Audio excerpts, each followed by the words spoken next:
ক্ষমতাচ্যুত প্রধানমন্ত্রী শেখ হাসিনার ঘনিষ্ঠজনের কাছ থেকে লন্ডনের ফ্ল্যাট উপহার নেওয়া এবং সেটির তথ্য গোপন করে ব্যাপক চাপের মুখে পড়েছেন টিউলিপ সিদ্দিক। ব্রিটেনের দুর্নীতি দমন এই মন্ত্রীর পদত্যাগ দাবি করেছে দেশটির প্রধান বিরোধী দল কনজারভেটিভ পার্টি। ইতিমধ্যে দুর্নীতির অভিযোগে অভিযুক্ত টিউলিপকে নিয়ে কথা বলেছেন অন্তর্বর্তী সরকারের প্রধান উপদেষ্টা নোবেলজয়ী ডক্টর মোহাম্মদ ইউনূস। যুক্তরাজ্যের প্রভাবশালী সংবাদ মাধ্যম দ্য সানডে টাইমসকে দেওয়া এক সাক্ষাৎকারে তিনি বলেছেন, লন্ডনে যে ফ্ল্যাটটি টিউলিপ ব্যবহার করেছেন সেটির মালিকানা নিয়ে তদন্ত করা উচিত।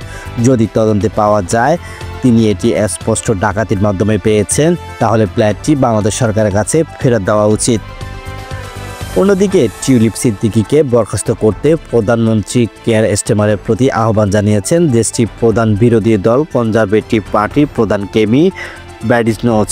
তিনি বলেন, কেয়ার স্টারমার টিউলিপ সিদ্দিকীকে বরখাস্ত করার সময় এসে গেছে। তিনি আরও বলেন, প্রধানমন্ত্রী কেয়ার স্টারমার তার ব্যক্তিগত বন্ধুকে দুর্নীতি বিরোধী মন্ত্রী হিসাবে নিয়োগ করেছেন এবং তিনি নিজেকে দুর্নীতির অভিযোগে অভিযুক্ত করছেন। টিউলিপ সিদ্দিকী ব্রিটেনের ক্ষমতাসীন লেবার পার্টির মন্ত্রিসভার সদস্য। তিনি economic secretary to the treasury and city minister হিসেবে দায়িত্ব পালন করেছেন। তার কাজ যুক্তরাজ্যের অর্থ বাজারের ভেতরে দুর্নীতি সামাল দেওয়া, কিন্তু তার জন্মভূমি বাংলাদেশে এখন তার বিরুদ্ধে তদন্ত চলছে, যেখানে তিনি এবং পরিবারের 4 সদস্যের বিরুদ্ধে একটি পারমাণবিক বিদ্যুৎ কেন্দ্র থেকে প্রায় $400 কোটি আত্মসাতের অভিযোগ রয়েছে।